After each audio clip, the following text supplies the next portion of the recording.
Bien que l'avion soit largement considéré comme l'un des modes de transport les plus sûrs, statistiquement parlant, 40% des Américains ont toujours peur de l'avion.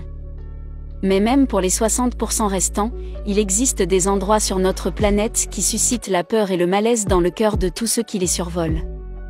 Attachez vos ceintures, car nous allons faire un voyage vers certains des endroits les plus dangereux que les avions ne veulent pas survoler. Le plateau tibétain. On estime qu'il y a environ 9728 avions commerciaux qui volent dans les airs à tout moment, et si l'on inclut le fret militaire et les avions privés, ce nombre pourrait atteindre 17 500. En fait, si vous consultez un outil de suivi des vols en ligne, vous pourrez voir exactement où se trouve chaque avion commercial dans le ciel en ce moment. Plutôt fou, non? Cependant, vous remarquerez peut-être qu'il y a quelques endroits où il n'y a absolument aucun avion. L'un de ces endroits est le Tibet, où non seulement il n'y a pas d'avion, mais où l'on peut régulièrement voir des avions faire un détour pour l'éviter. Mais pourquoi? Eh bien, les avions commerciaux se déplacent généralement entre 31 000 et 38 000 pieds au-dessus du niveau de la mer. Cependant, dans certains scénarios d'urgence, cela peut changer. En cas de dépressurisation de la cabine ou de panne de moteur, le protocole pour les vols commerciaux consiste à descendre à seulement 10 000 pieds. Mais voici le problème, surnommé le toit du monde, le plateau tibétain a une altitude moyenne de 14 370 pieds, ce qui signifie que tout avion qui passerait par là en cas d'urgence en cabine ne pourrait pas descendre à une hauteur sûre sans risquer de rencontrer une fin très montagneuse. La région compte cette grande chaîne de montagnes, dont l'Himalaya, qui abrite la plus haute montagne du monde. Culminant à 29 032 pieds, le mont Everest est presque aussi haut qu'un avion volant à pleine altitude, sans parler d'un avion en situation d'urgence. Le Tibet est non seulement évité en raison de son titre de région la plus haute du monde, mais il est également sujet à des turbulences assez intenses. La turbulence pendant un vol est une instabilité causée par des changements violents et soudains et des courants d'air. Si vous avez probablement déjà été confronté à de légères turbulences à bord d'un avion, les turbulences plus sévères peuvent être dangereuses. Les grandes chaînes de montagnes, comme celle du Tibet, sont soumises à de forts courants de vent, qui traversent les sommets et les surplombent, créant ainsi de graves perturbations de la pression atmosphérique, ce qui peut facilement être catastrophique pour les avions. Mais l'endroit le plus haut du monde présente un autre inconvénient pour les avions de ligne. Les endroits où l'altitude est supérieure à la moyenne sont généralement beaucoup plus froids que les zones proches du niveau de la mer, et le plateau tibétain ne fait pas l'exception.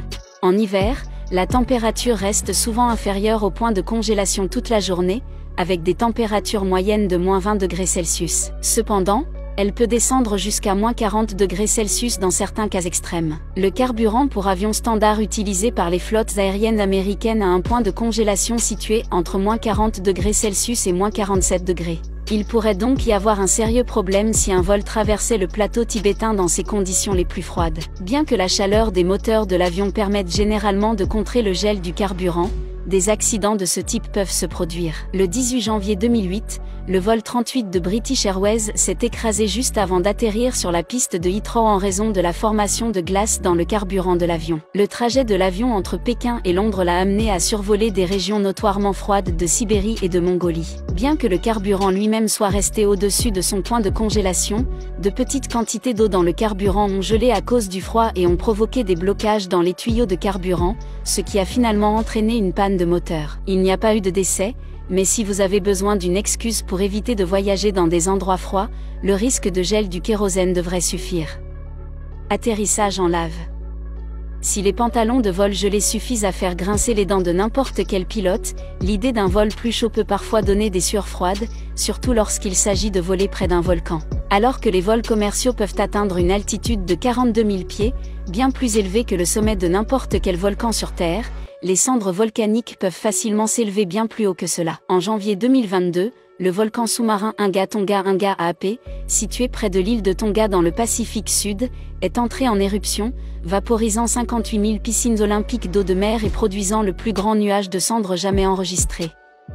Le nuage de cendres a parcouru une distance colossale de 190 000 pieds ou 57,9 km dans la mésosphère. C'est la troisième couche la plus élevée de l'atmosphère terrestre sur 5. Les cendres d'une éruption volcanique de ce type sont très abrasives et peuvent détruire le fuselage d'un avion et obscurcir, voire briser, le pare-brise. La partie la plus vulnérable d'un avion reste cependant ses moteurs, et voler au milieu de cendres volcaniques peut faire passer un avion de l'état de vol à celui de chute, sans que l'on s'en rende compte. Le 24 juin 1982, le vol 9 de British Airways était en route pour Auckland, en Nouvelle-Zélande, depuis l'aéroport de Heathrow à Londres, lorsqu'il a traversé un nuage de cendres volcaniques. Dans les années 1980, les passagers étaient encore autorisés à fumer sur les vols.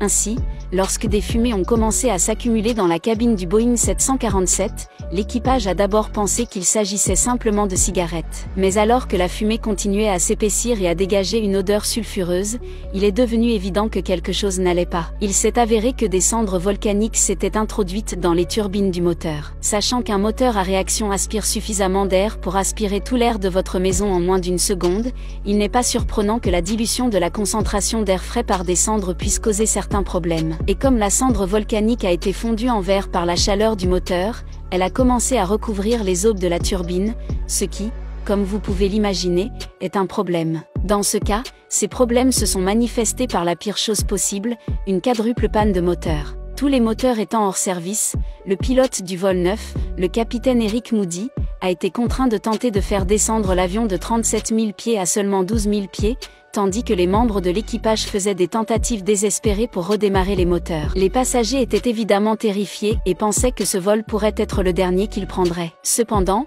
comme par miracle, 3 des 4 moteurs ont redémarré lorsqu'une quantité suffisante de cendres fondues s'est solidifiée et s'est détachée des moteurs. Étonnamment, l'incident n'a fait aucune victime à bord du vol 9, mais le monde de l'aviation est aujourd'hui beaucoup plus conscient des dégâts qu'une éruption volcanique peut causer aux avions. De nos jours, la présence de cendres volcaniques suffit à annuler complètement les vols, comme ce fut le cas lors de l'éruption volcanique de l'Eyjafjallajökull en Islande en 2010. Dans ce cas, le nuage de cendres était si vaste qu'il a entraîné la fermeture de l'espace aérien de la plupart des pays européens entre le 15 et le 23 avril. Il est donc clair que les cendres volcaniques ne sont pas quelque chose que vous souhaitez traverser en avion, mais que se passerait-il si vous vous retrouviez par inadvertance à l'intérieur d'un volcan? Le 21 novembre 1992, Michael Benson et Chris Doody, employés de Paramount Pictures, ainsi que le pilote Craig Hosking, survolaient le cratère volcanique Kilauea à Hawaï dans le cadre d'un repérage. Tout s'était déroulé sans problème jusqu'à ce que quelques secondes après avoir atteint le milieu des chaînes de montagnes Pu'uo'o,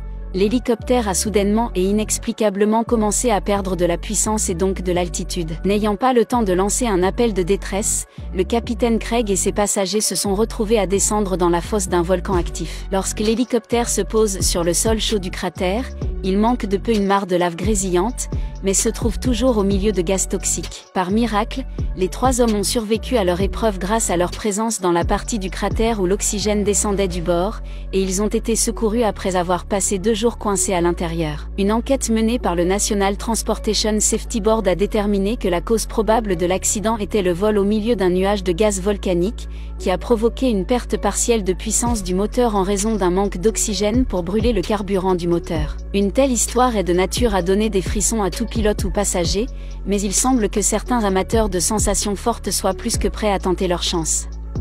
Bien que le fait de voler directement au-dessus des volcans puisse sembler un peu fou, il est encore possible aujourd'hui de faire un tour en avion au-dessus du Kilauea. Je ne peux qu'imaginer le formulaire de renonciation. Peut entraîner votre descente fatale dans la lave en fusion, veuillez signer sur la ligne pointillée. Un cratère d'hélicoptère. Si l'idée qu'un avion perde de la puissance au-dessus d'un cratère volcanique est cauchemardesque, il existe d'autres trous terrifiants sur la surface de la Terre qui peuvent provoquer la perte de puissance des avions avec une efficacité encore plus mortelle. Avec un diamètre de près d'1,2 km et une profondeur de plus de 0,51 km, la mine de diamants de Mirny est l'un des plus grands trous creusés par l'homme au monde.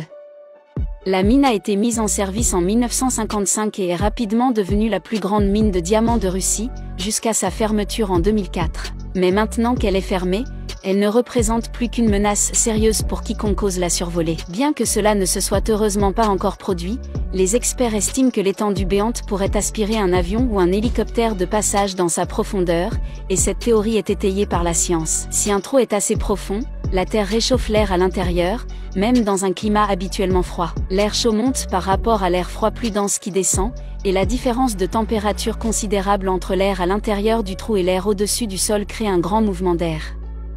L'air chaud qui s'élève du trou est moins dense et donnerait moins de portance à un avion que l'air plus froid qu'il a traversé, ce qui pourrait entraîner une perte d'altitude rapide.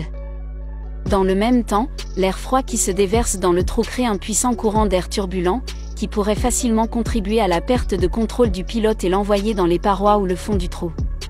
Bien que tout cela reste techniquement théorique à l'heure actuelle, étant donné que le risque à lui seul est plus que suffisant pour rayer ce site de la carte de vol de tout pilote, espérons simplement que la théorie ne sera jamais mise à l'épreuve.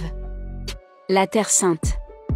Bien qu'il s'agisse de l'une des plus célèbres villes saintes du monde, vous serez peut-être surpris d'apprendre que la Mecque et l'Arabie Saoudite n'ont pas d'aéroport public. En fait, les avions ne sont pas autorisés à se rendre à la Mecque ni même à la survoler. Mais la raison pour laquelle les avions ne peuvent pas survoler la Mecque est un sujet brûlant selon la personne à qui vous posez la question, deux théories opposées offrant des réponses très différentes. La première est l'affirmation selon laquelle il est en fait impossible pour les avions ou même les oiseaux de survoler la Mecque en raison d'une anomalie magnétique dans l'atmosphère. Selon des messages publiés sur Facebook, l'édifice emblématique de la Sainte Kaaba se trouve au point central précis entre les pôles magnétiques de la Terre et interfère donc avec les objets électromagnétiques, tels que les avions et même les oiseaux, ce qui les empêche physiquement de le survoler. Si l'idée d'un objet si puissant sur le plan magnétique qu'il puisse faire s'écraser un avion est terrifiante, il ne semble pas que cette affirmation soit vraiment vraie. De nombreux éléments viennent démentir cette théorie, notamment des photos d'oiseaux posés directement sur la Kaaba et la survolant, ainsi que la présence d'hélicoptères de sécurité au moment du pèlerinage annuel islamique du Hajj. La raison non pseudo-scientifique la plus probable pour laquelle les avions ne survolent pas la ville très peuplée est sa signification religieuse. Les vols au-dessus du site le plus sacré de l'islam sont interdits pour des raisons religieuses qui interdisent aux avions d'entrer à la Mecque et plus particulièrement de survoler la Kaaba. Les non-musulmans n'ont pas le droit de se rendre à la Mecque et risquent des amendes et l'expulsion s'ils s'y trouvent. Cette interdiction est tellement étendue que même les passagers non-musulmans d'un avion qui passe au-dessus de la Mecque sont considérés comme enfreignant les règles. Étant donné que la croyance veut que la Mecque soit directement reliée au ciel, qui serait situé directement au-dessus de la Kaaba, la survoler serait considérée comme un énorme sacrilège. Les vols commerciaux l'évitent donc complètement.